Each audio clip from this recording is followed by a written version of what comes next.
দেখেন যখন আপনার হার্ড ডিস্কটি এরকম উইন্ডোজ সেটআপ দিতে গেলে ডাইনামিক দেখাবে, দেখতে পাচ্ছেন যে এখানে ডাইনামিক লেখা আছে। ডাইনামিক অনেক সময় এক্ষেত্রে ফরম্যাটও করা যায় না, বা এই এটা ডিলিট অপশনও আসে না। দেখেন এখানে ডিলিট এবং ফরম্যাট দুইটাই ডিসেবল হয়ে আছে। ওকে, তো দেন আমরা এই ক্ষেত্রে কি করব?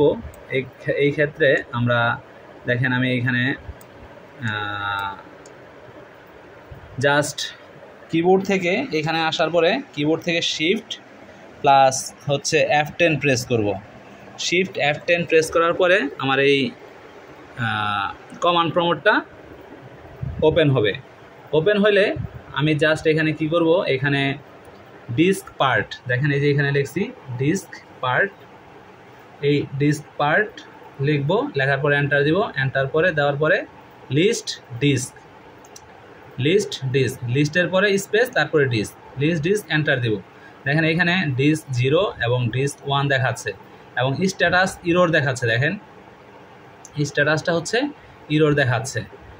দেন হচ্ছে আমি সিলেক্ট ডিস্ক 0 দিলাম, যেহেতু ডিস্ক এখানে 0 হচ্ছে আমার হার্ড ডিস্ক 298 জিবি মানে 320 জিবি, আর ডিস্ক 1 হচ্ছে আমার পেন ড্রাইভ।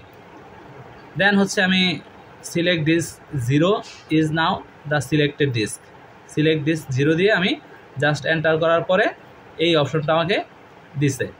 দেন হচ্ছে আমি ক্লিন লিখছি, ক্লিন, দেখেন ক্লিন লেখার পরে এন্টার দিছি। এন্টার দেওয়ার পরে অনেকক্ষণ সময় নিছে। সময় নেওয়ার পরে এখানে আমাকে একটা মেসেজ দিছে, virtual disk service error, clean is not allowed on the disk containing the current boot, মানে এটা ফরম্যাট করতে পারে নাই। তারপরেও আমি আরেকবার ট্রাই করব, এন্টার দিই, দেখি ডিস্ক পার্ট আসছে।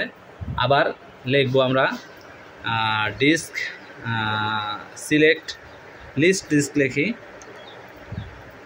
LIST list DISK, enter.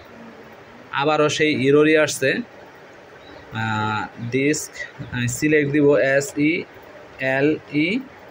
SELECT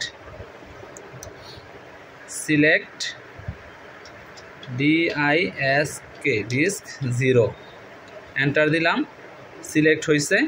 এখন CLEAN ক্লিন, এন্টার। দেখি আবার কি হয়।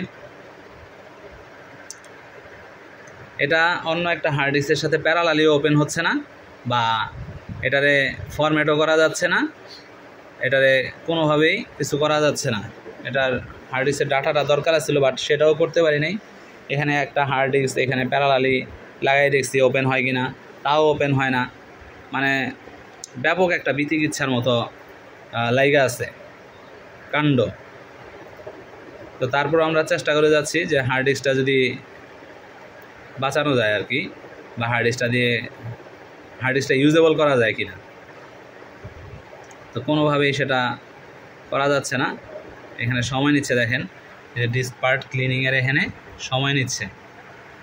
এই যে আবারও সেই একই প্রবলেম আসছে। তো মনে হয় না হার্ড ডিস্কটা আর কাজে লাগানো যাবে। তো হার্ড ডিস্ক একটা চেঞ্জই করতে হবে, চেঞ্জ করে তারপরে ইউজ করতে হবে। ধন্যবাদ।